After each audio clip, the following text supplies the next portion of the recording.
नमस्कार दोस्तों, स्वागत है आपका वनडे एग्जाम सेंटर में।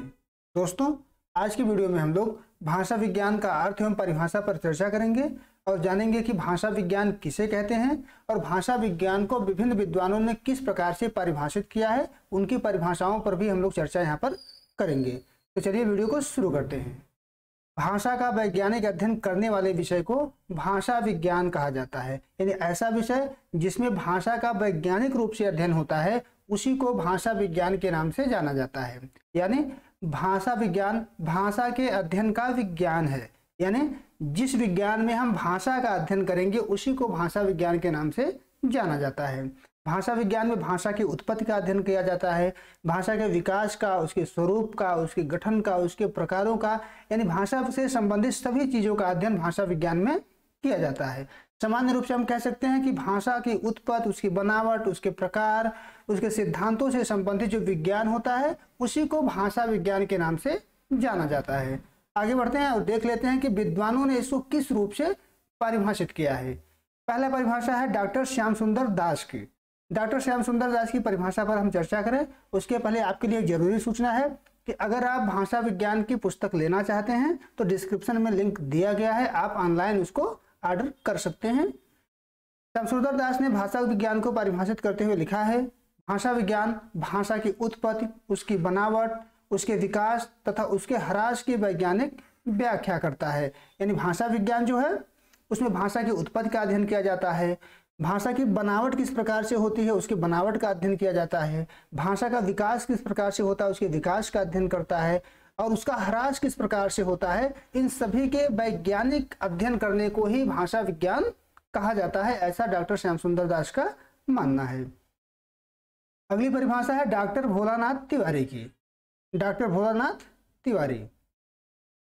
तिवारी ने लिखा है कि जिस विज्ञान के अंतर्गत ऐतिहासिक और तुलनात्मक अध्ययन के सहारे भाषा विशिष्ट नहीं अपितु सामान्य की उत्पत्ति, गठन, प्रकृति एवं विकास आदि की सम्यक व्याख्या करते हुए इन सभी के विषय में सिद्धांतों का निर्धारण हो उसे भाषा विज्ञान कहते हैं। यानी भोलानाथ तिवारी के अनुसार भाषा विज्ञान में एक तो ऐतिहासिक अध्ययन होता है, दूसरा तुलनात्मक अध्ययन होता है, वो भी विशिष्ट भाषा का नहीं बल्कि सामान्य भाषा की। विशिष्ट भाषा उसे कहते हैं जैसे एक विशेष भाषा का अध्ययन करना, जैसे अंग्रेजी का अध्ययन करना या हिंदी का अध्ययन करना या किसी अन्य एक विशेष भाषा का अध्ययन करना। सामान्य भाषा में ऐसे सिद्धांतों का अध्ययन किया जाता है जो सभी भाषाओं पर लागू होते हैं। जैसे भाषा से संबंधित कोई ऐसा सिद्धांत दिया जाए जो दुनिया के सभी भाषाओं पर समान रूप से लागू हो। तो भोलानाथ तिवारी का मानना है कि भाषा विज्ञान में विशिष्ट भाषा का नहीं अपितु सामान्य भाषा विज्ञान की, यानी सामान्य भाषा से संबंधित उसके उत्पत्ति, उसके गठन,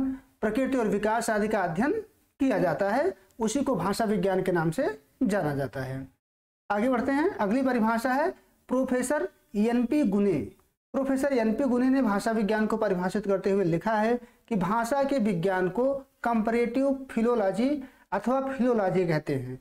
साहित्यिक दृष्टि से इसका मुख्य अर्थ भाषा का अध्ययन है।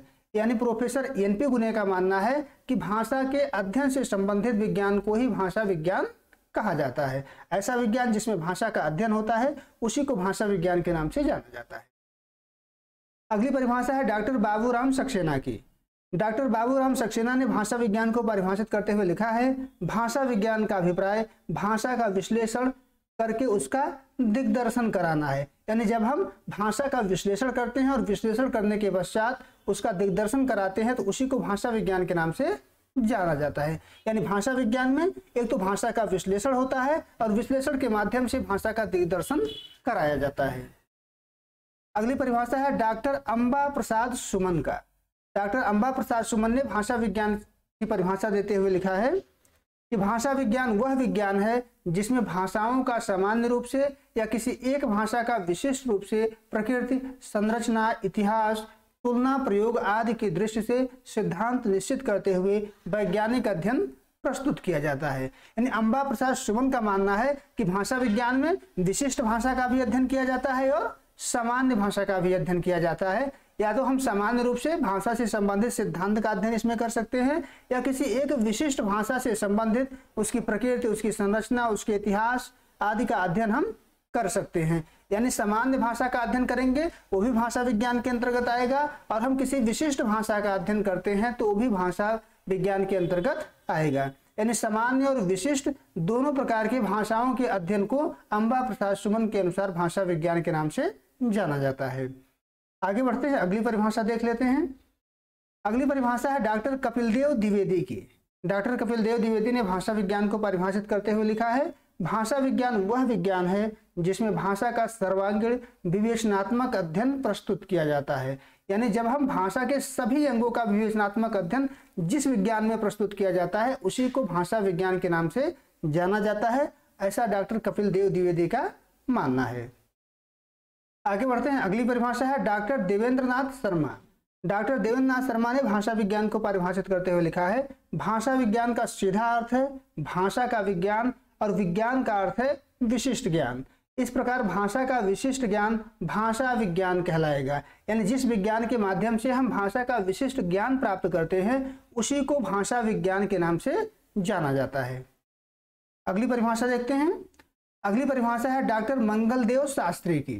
डॉक्टर मंगलदेव शास्त्री ने भाषा विज्ञान को परिभाषित करते हुए लिखा है, भाषा विज्ञान उस विज्ञान को कहते हैं जिसमें सामान्य रूप से मानवीय भाषा का, किसी विशेष भाषा की रचना और इतिहास का, अंततः भाषाओं या प्रादेशिक भाषाओं के वर्गों की पारस्परिक समानताओं और विशेषताओं का तुलनात्मक विचार किया जाता है। यानी इनके अनुसार भाषा विज्ञान वह होता है जिसमें किसी सामान्य रूप से मानव की भाषा का चर्चा होता है। किसी मानव की भाषा का जब हम सामान्य रूप से चर्चा करते हैं तो भाषा विज्ञान के अंतर्गत आता है। अथवा किसी विशेष भाषा की, जैसे हिंदी हो गई, अंग्रेजी हो गई, उसकी रचना, उसके इतिहास की अध्ययन हम करते हैं तो वो भी भाषा विज्ञान के अंतर्गत आता है। या जब हम भाषाओं का या विभिन्न भाषाओं का एक दूसरे से या प्रादेशिक भाषाओं का हम तुलनात्मक अध्ययन करते हैं, उसके समानता का, उसके असमानता का, तो भी भाषा विज्ञान के अंतर्गत आता है। यानी भाषा से संबंधित चाहे वो सामान्य भाषा हो, चाहे विशेष भाषा हो, चाहे दो भाषाओं की तुलना कराना हो, अगर ऐसा अध्ययन करते हैं तो वो भाषा विज्ञान के अंतर्गत आता है।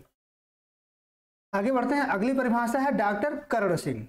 डॉक्टर कर्ण सिंह ने भाषा विज्ञान को परिभाषित करते हुए लिखा है, भाषा विज्ञान वह विज्ञान है जिसमें मानव प्रयुक्त व्यक्त वाक्य का पूर्णतया वैज्ञानिक अध्ययन किया जाता है। यानी मनुष्य की जो वाणी होती है उसी का अध्ययन भाषा विज्ञान के अंतर्गत किया जाता है, ऐसा कर्ण सिंह का मानना है। आगे बढ़ते हैं, अगली परिभाषा है डॉक्टर रामेश्वर दयाल। डॉक्टर रामेश्वर दयाल ने भाषा विज्ञान को परिभाषित करते हुए लिखा है कि भाषा विज्ञान भाषा संबंधी समस्त तथ्यों एवं व्यापारों से संबंध रखता है। उसमें संसार की भाषाओं के गठन, इतिहास, परिवर्तन, भाषाओं के पारस्परिक संबंध, उनके पार्थक्य के कारणों एवं नियमों आदि समस्त विषयों पर विचार होता है। यानी इनके अनुसार भाषा विज्ञान जो है वो भाषा से संबंधित जितने भी तथ्य होते हैं सभी से संबंधित होता है। उसमें संसार की जितनी भी भाषाएं हैं सबके गठन, सबके इतिहास, सबके परिवर्तन, सबके आपस में क्या संबंध है, सबका अध्ययन उसमें किया जाता है। सामान्य रूप से दोस्तों कहा जा सकता है कि जिस विज्ञान में भाषा का अध्ययन किया जाता है उसे हम भाषा विज्ञान के नाम से जानते हैं। अब यह भाषा सामान्य भाषा भी हो सकती है और विशिष्ट भाषा भी हो सकती है। सामान्य भाषा जैसे कोई ऐसा सिद्धांत दिया जा रहा है जो सभी भाषाओं पर लागू हो रहा है, या हम उसमें विशिष्ट भाषा का भी अध्ययन कर सकते हैं, जैसे हिंदी, अंग्रेजी या कोई अन्य भाषा, उसको विशिष्ट भाषा के नाम से जाना जाएगा। यानी भाषा विज्ञान में सामान्य भाषा का भी अध्ययन होता है, विशिष्ट भाषा का भी अध्ययन होता है और दो भाषाओं का तुलनात्मक अध्ययन भी किया जाता है। यानी भाषा से संबंधित विज्ञान को भाषा विज्ञान के नाम से जाना जाता है। उम्मीद है आपको वीडियो पसंद आई होगी। अगर आपको वीडियो अच्छी लगी हो तो ज़्यादा से ज़्यादा लोगों तक वीडियो शेयर करिए, वीडियो को लाइक करिए, चैनल को सब्सक्राइब करिए। धन्यवाद।